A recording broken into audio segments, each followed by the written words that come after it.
मला एक सांग, जर एखाद्या विद्यार्थ्याला 99% मिळाले आणि दुसऱ्याला फक्त 75% मिळाले, तर त्या दोघांचे इंजिनिअरिंग पूर्ण झाल्यानंतरचे जे स्टार्टिंग सॅलरी पॅकेज असतं ते सेम असू शकतं का? तसं पाहिलं तर वरवर हे अशक्य आणि थोडंसं विचित्र वाटेल. म्हणजे 75 आणि 99 मध्ये खूप मोठा गॅप आहे. हो ना, खूपच मोठा गॅप येतो. पण जेव्हा आपण महाराष्ट्राच्या इंजिनिअरिंग प्रवेश प्रक्रियेचा आणि प्लेसमेंटचा अधिकृत डेटा नीट वाचतो ना, तेव्हा लक्षात येतं की हा कुठलाही चमत्कार नाहीये. ही एक अतिशय अचूक अशी स्ट्रॅटेजी असू शकते. एक्झॅक्टली. आणि आज आपण याच माहितीच्या मुळाशी जाणार आहोत. आपल्या या सोर्स मटेरियलच्या सखोल चर्चेत सगळ्यांचं स्वागत आहे. आजचा आपला विषय आहे महाराष्ट्र इंजिनिअरिंग कॉलेजेस गाईड 2026. आणि आजची ही चर्चा खऱ्या अर्थाने खूप महत्त्वाची ठरणार आहे, कारण आपल्याकडे आज महाराष्ट्रातील 35 प्रमुख इंजिनिअरिंग कॉलेजेसचा डेटा आहे. म्हणजे त्यांची रेटिंग्स, अंदाजित MHCET पर्सेंटाईल आणि वेगवेगळ्या ब्रांचेसचे ट्रेंड्स आपल्या समोर आहेत. हो, पण आपण फक्त ही कॉलेजेसची लिस्ट वाचून दाखवणार नाही आहोत. नाही, अजिबात नाही. या आकड्यांमागे जे पॅटर्न धडलेले आहेत ना, जे वास्तव आहे ते आपण उलगडणार आहोत. बरोबर. कारण 99% मिळवणारे टॉपर्स असोत किंवा अगदी 35% असणारे विद्यार्थी असोत, प्रत्येकासाठी एक उत्तम आणि वास्तववादी पर्याय उपलब्ध असतो. तो कसा शोधायचा हे आज आपण पाहणार आहोत. नक्कीच. चला तर मग सुरुवात करूया इंजिनिअरिंगच्या त्या एलाइट क्लबपासून. आपल्या यादीतील पहिल्या 3 क्रमांकांवर 3 नावांचा पूर्ण दबदबा दिसतोय. पुण्याचे COEP म्हणजे कॉलेज ऑफ इंजिनिअरिंग पुणे, मुंबईचे VJTI आणि ICT. म्हणजे डेटा सांगतो की COEP आणि VJTIला 5.0 इतकं परफेक्ट रेटिंग आहे आणि तिथे प्रवेश मिळवण्यासाठी 99 पेक्षा जास्त पर्सेंटाईल लागतात.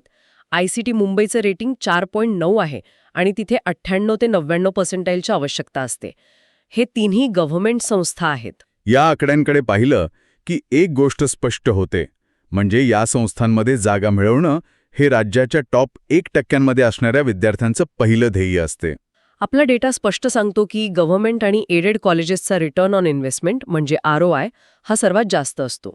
मला इथे थोडं थांबवायला आवडेल तुला, कारण गव्हर्नमेंट कॉलेजेसमध्ये फी कमी असते आणि म्हणून त्यांचा ROI चांगला असतो हे खूपच सर्वसामान्य उत्तर झालं. जे विद्यार्थी CETची तयारी करतात त्यांना हे आधीच माहीत असतं. हो, ते तर आहेच. एक्सक्लुझिव्ह कंट्री क्लब सारखे काम करतात का? म्हणजे जिथे लोक फक्त गोल्फ खेळायला जात नाहीत, तर त्या क्लबमध्ये आधीपासून जे लोक आहेत त्यांच्या नेटवर्कमध्ये प्रवेश मिळवण्यासाठी जातात. हे गव्हर्नमेंट कॉलेजेस ते नेटवर्क कसं तयार करतात? अरे हा, खूप छान पॉइंट काढलास तू. हे अगदी अचूक निरीक्षण आहे आणि याच मेकॅनिझमला आपण ॲल्युमिनाय फ्लायव्हील इफेक्ट असं म्हणू शकतो. ॲल्युमिनाय फ्लायव्हील इफेक्ट म्हणजे काय नक्की? म्हणजे बघ, होतं काय की या ज्या संस्था आहेत ना, त्या 100-150 वर्ष जुन्या आहेत. आज जगातल्या टॉप कंपन्यांमध्ये, अगदी सिलिकॉन व्हॅलीमध्ये जे CEO किंवा हायरिंग मॅनेजर्स बसले आहेत ते याच कॉलेजेसचे माजी विद्यार्थी आहेत. अच्छा, म्हणजे त्यांचे सिनियर्स तिथे टॉप पोझिशन्सवर आहेत. एक्झॅक्टली. जेव्हा ते त्यांच्या कंपन्यांसाठी रिक्रुटमेंट करायला भारतात येतात, तेव्हा ते फक्त कॉलेजचा सिलेबस किंवा लॅब्स बघत नाहीत. ते त्यांच्या स्वतःच्या अल्मा मेटरवर म्हणजे स्वतःच्या कॉलेजवर विश्वास ठेवतात. म्हणजे त्यांना माहीत असतं की इथून येणारा विद्यार्थी हा हुशारच असणार. हो, त्यामुळे तिथे येणाऱ्या कंपन्या आणि मिळणारी पॅकेजेस खूप मोठी असतात. हे एक स्वतःहून चालणारं चक्र आहे जे वर्षानुवर्ष उत्तम प्लेसमेंट्स देत राहतं. पण मला इथे क्रॉस क्वेश्चन विचारायचं आहे. जर केवळ कमी फी आणि नेटवर्क हेच यशाचं गमक असेल, तर मग हजारो विद्यार्थी प्रायव्हेट कॉलेजेसमध्ये लाखो रुपयांची फी का भरत आहेत? बरोबर आहे तुझा प्रश्न. कारण गव्हर्नमेंट कॉलेजेसच्या लॅब्स आणि पायाभूत सुविधा कधीकधी खूप आउटडेटेड असतात, असाही एक समज आहे. मग तिथे फक्त ब्रँड नेमवर काम चालतं का? हा खूप प्रॅक्टिकल प्रश्न आहे. गव्हर्नमेंट कॉलेजेसमध्ये कधीकधी पायाभूत सुविधांचा प्रश्न असू शकतो, पण तिथे विद्यार्थ्यांना जे स्वातंत्र्य मिळतं, जे स्वतःहून प्रोजेक्ट्स पूर्ण करण्याचं वातावरण असतं ना, ते त्यांना इंडस्ट्री रेडी बनवतं. म्हणजे स्पून फिडिंग नसतं तिथे? अजिबात नाही. आणि हाच नियम इतर एडेड संस्थांनाही लागू होतो. आता उदाहरणार्थ मुंबईचं SPCE घ्या, म्हणजे Sardar Patel college of engineering. हो, खूप फेमस आहे. हे एडेड कॉलेज आहे. याचं रेटिंग 4.8 आहे आणि कट ऑफ 90 ते 97 पर्सेंटाईलच्या दरम्यान असतो. किंवा सांगलीचे वालचंद कॉलेज ऑफ इंजिनिअरिंग बघ.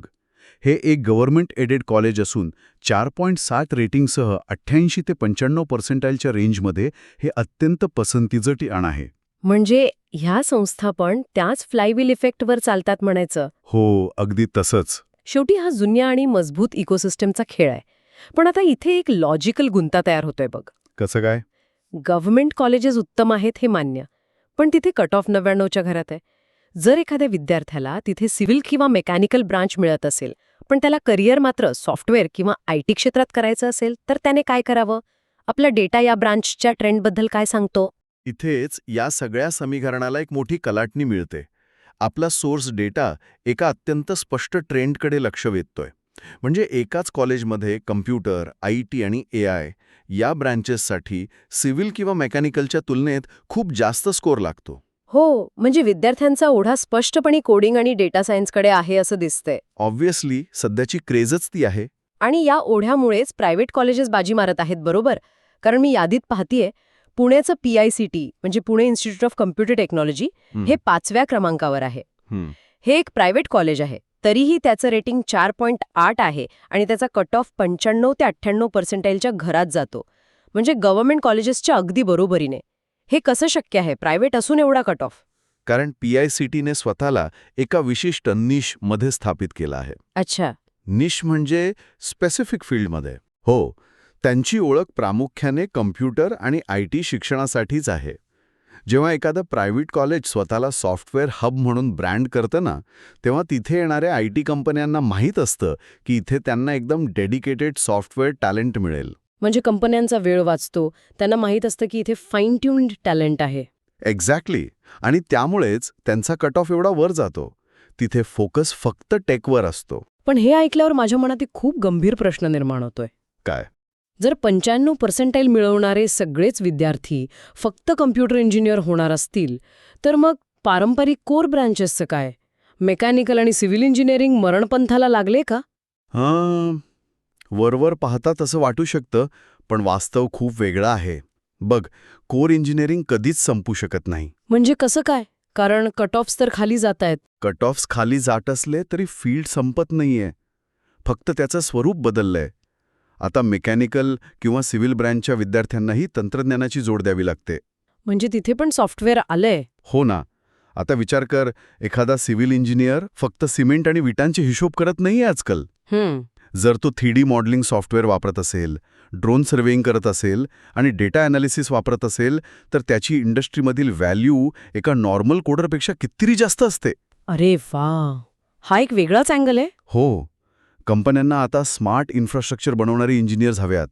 त्यामुळे ब्रँच कोणतीही असो, जर त्या ब्रँचला AI आणि सॉफ्टवेअरची जोड दिली ना, तर तिथे प्रचंड स्कोप आहे. म्हणजे नुसती जुनी पद्धत वापरून चालणार नाही, तुम्हाला तुमच्या कोर फील्डमध्ये टेक सॅव्ही व्हावंच लागेल. हा खरंच एक आहा मोमेंट आहे. अगदी बरोबर. आता समजा एखाद्या विद्यार्थ्याला गव्हर्नमेंट कॉलेजमध्ये CS मिळत नाहीये आणि PICT सारख्या टॉप प्रायव्हेटमध्ये प्रवेश मिळत नाहीये, तर मग पुढचा निर्णय कशावर अवलंबून असतो? इथेच भूगोलाचा म्हणजे कॉलेजच्या शहराचा विषय येतो, बरोबर? हो, हा एक खूप मोठा फॅक्टर आहे. ब्रँच नंतर सर्वात मोठा प्रभाव पडतो तो कॉलेजच्या इकोसिस्टमचा. आपला डेटा स्पष्ट सांगतो की मुंबई आणि पुणे येथील कॉलेजेसमध्ये प्लेसमेंट्स आणि इंटर्नशिप्सच्या संधी खूप मजबूत असतात. हो, यादी बघितली तर लक्षात येतच. म्हणजे मुंबईतील DJ संघवी, ज्याला 4.7 रेटिंग आहे, KJ सोमय्या किंवा पुण्यातील VIT पुणे, कमिन्स कॉलेज आणि PCCOE या सर्वांचा कट ऑफ 75 ते 96% दरम्यान आहे. आणि हे सगळे प्रायव्हेट पर्याय आहेत. पण मला एक विचारू दे, या 2 शहरांमध्ये असं काय आहे जे बाकी महाराष्ट्रात नाही?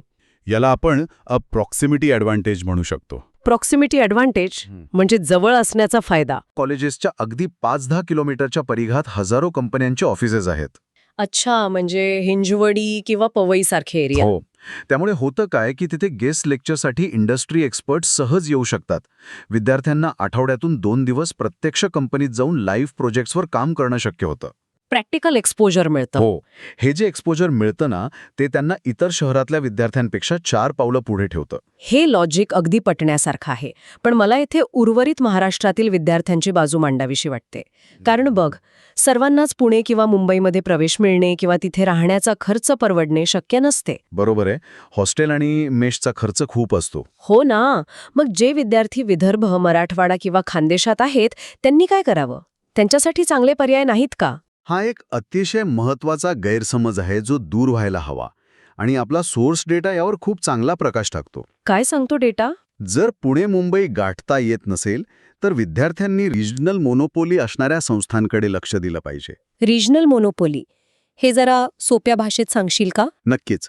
रिजनल मोनोपोली म्हणजे एखाद्या विशिष्ट प्रांतात किंवा जिल्ह्यात वर्चस्व गाजवणारी संस्था. आता उदाहरणार्थ अमरावती, औरंगाबाद, कराड आणि जळगाव येथील गव्हर्नमेंट कॉलेज ऑफ इंजिनिअरिंग बघ. हां, यांचे रेटिंग्स पण चांगले आहेत डेटामध्ये. हो, अमरावती आणि औरंगाबादचं रेटिंग 4.3 आहे आणि कट ऑफ 78 ते 92% दरम्यान असतो. या संस्था त्या जिल्ह्यांमधल्या सर्वात जुन्या आणि प्रतिष्ठित संस्था आहेत. अच्छा. त्यामुळे त्या भागातील ज्या स्थानिक इंडस्ट्रीज आहेत त्यांना जेव्हा फ्रेशर्सची गरज असते तेव्हा ते सर्वात आधी कुठे जाणार? ते या स्थानिक गव्हर्नमेंट कॉलेजेसमध्ये जातात. त्यांना तिथेच उत्तम टॅलेंट मिळतं. क्या बात आहे.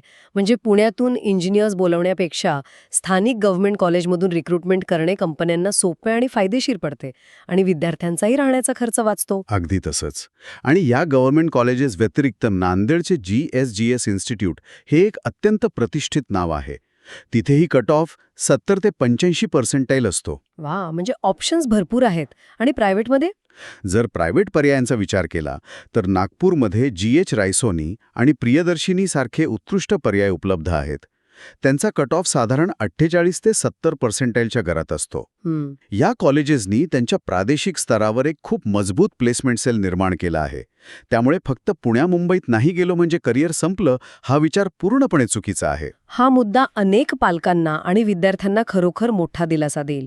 आता आपण अशा टप्प्याकडे येऊया जिथे सर्वात जास्त गोंधळ आणि भीती असते. अच्छा, म्हणजे ॲव्हरेज पर्सेंटाईल ब्रॅकेटबद्दल बोलतेस तू? हो, दी ॲव्हरेज पर्सेंटाईल ब्रॅकेट. ज्या विद्यार्थ्यांचे स्कोर 50 ते 80च्या दरम्यान आहेत किंवा अगदी 35 ते 50% आहेत, त्यांनी प्रवेश प्रक्रियेत म्हणजेच कॅप राऊंड्समध्ये कोणती रणनीती वापरावी? हा या संपूर्ण प्रवेश प्रक्रियेचा सर्वात क्रिटिकल भाग आहे, कारण इथे कट ऑफ्स प्रचंड वेगाने बदलतात. आपल्या माहितीनुसार 50 ते 80%च्या रेंजमध्ये अतिशय उत्तम पर्याय उपलब्ध आहेत. कोणकोणते पर्याय आहेत? पुण्यात MIT, WPU, सिंघड, भारती विद्यापीठ आणि DY पाटील अकुर्डी सारखी कॉलेजेस आहेत. मुंबईत TCET, FCRIT हे पर्याय आहेत. आणि ज्यांचे पर्सेंटाईल 50 पेक्षा कमी आहेत त्यांचे काय? अगदी 35 ते 50% असणाऱ्यांसाठी universal college of engineering Palghar सारखे पर्याय आहेत. ऑप्शन संपत नाहीयेत. इथे मोठे प्रश्न असा आहे की या कॉलेजेसमध्ये ॲडमिशन मिळवायची कशी? कारण कॅप राऊंडचा फॉर्म भरणं म्हणजे एक प्रकारचं चेस गेम खेळण्यासारखं आहे. हो, 100%. तिथे अंधारात गोळ्या मारून चालत नाही. अनेक विद्यार्थी फ्लोट आणि फ्रीजच्या ऑप्शन्समध्ये अडकतात किंवा चुकीच्या माहितीच्या आधारे फॉर्म भरतात. बरोबर. आणि म्हणूनच या टप्प्यावर सर्वात मोठी चूक जी विद्यार्थी करतात ती म्हणजे कोणातरी नातेवाईकाने किंवा शेजाऱ्याने सांगितलेल्या माहितीवर विसंबून राहणे. हो, म्हणजे शेजारचे काका म्हणाले म्हणून ती ब्रांच टाकली. हे खूप होतं आपल्याकडे. हो ना, पण कट ऑफ हे दरवर्षी बदलत असतात. ते ब्रँच, कॅटेगरी म्हणजे ओपन, OBC, SC, ST आणि कॅपचा कितवा राऊंड सुरू आहे यावर ठरतात. मग विद्यार्थ्यांनी नक्की काय करावं? त्यामुळे सोर्सने दिलेली सर्वात महत्त्वाची सूचना ही आहे की विद्यार्थ्यांनी अधिकृत कॅप कट ऑफ PDFs स्वतः तपासून पाहिल्या पाहिजेत. म्हणजेच महाराष्ट्र CETच्या अधिकृत वेबसाईटवर जाऊन स्वतः संशोधन करणे. अगदी. मागील वर्षीच्या राऊंड 1 आणि राऊंड 2च्या कट ऑफच्या PDF काढा. तुमची कॅटेगरी आणि तुम्हाला हवी असलेली ब्रांच यांचे कट ऑफ बघा. त्यानुसार स्वतःची एक एक्सेल शीट बनवा आणि मगच ऑप्शन फॉर्म भरा. या प्रक्रियेत कुणावरही आंधळेपणाने विश्वास ठेवू नका. हा अतिशय मोलाचा सल्ला आहे. म्हणजे होमवर्क स्वतःलाच करावा लागेल. हो, त्याला पर्याय नाही. आजच्या या संपूर्ण चर्चेतून एक गोष्ट अगदी लख्खपणे समोर आली आहे.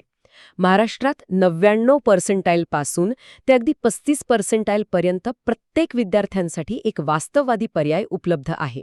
नक्कीच आहे. मग ते गव्हर्नमेंटचे अलुमनाय नेटवर्क असो, पुणे मुंबईचे IT इकोसिस्टम असो किंवा इतर शहरांमधील रिजनल मोनोपोली असो. बरोबर.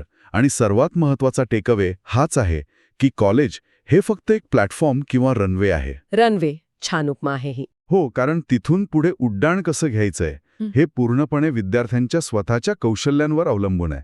तुम्ही 4 वर्ष कोणते नवीन सॉफ्टवेअर शिकता, इंटर्नशिप्स करता का, तुमचे कम्युनिकेशन स्किल्स कसे आहेत, हे तुमचं भविष्य ठरवते. अगदी खरंय. म्हणजे कॉलेज फक्त दार उघडून देतं, चालायचं स्वतःलाच असतं.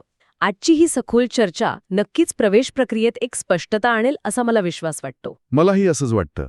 विद्यार्थ्यांचं थोडं का होईना टेन्शन कमी झालं असेल. हो ना. पण जाता जाता आपण एका वेगळ्या आणि थोडा गंभीर पैलूकडे लक्ष वेधूया. कोणता पैलू? सुरुवातीला आपण पाहिलं की सगळेच विद्यार्थी जास्त स्कोर मिळून फक्त कम्प्युटर, IT आणि AI कडे धावत आहेत. हां, बरोबर. पण समजा हे असंच चालू राहिलं, जर देशातील सगळेच हुशार इंजिनियर्स फक्त कोडिंग करत राहिले आणि स्क्रीनसमोर बसून ॲप्सच बनवत राहिले, तर भविष्यात देशाच्या भौतिक पायाभूत सुविधा कोण उभारणार? अरे च्छा, हा खूपच मोठा प्रश्न आहे. हो ना. आपले नवीन महामार्ग, बुलेट ट्रेनचे पूल, धरणे आणि मॅन्युफॅक्चरिंगचे मोठे कारखाने यांचं नेतृत्व कोण करणार? व्हर्च्युअल जग कितीही प्रगत झालं तरी आपल्याला राहण्यासाठी आणि जगण्यासाठी भौतिक जगाचीच गरज असते. अगदी 100%. जर कोर ब्रांचेसकडे असेच दुर्लक्ष होत राहिले तर या वेगाने बदलणाऱ्या ट्रेंडचे आपल्या देशाच्या प्रगतीवर काय परिणाम होतील? हा नक्कीच विचार करण्यासारखा प्रश्न आहे. याच विचारासोबत आज आपण इथेच थांबूया. नक्कीच. विद्यार्थ्यांसाठी हा एक मोठा फूड फॉर थॉट आहे.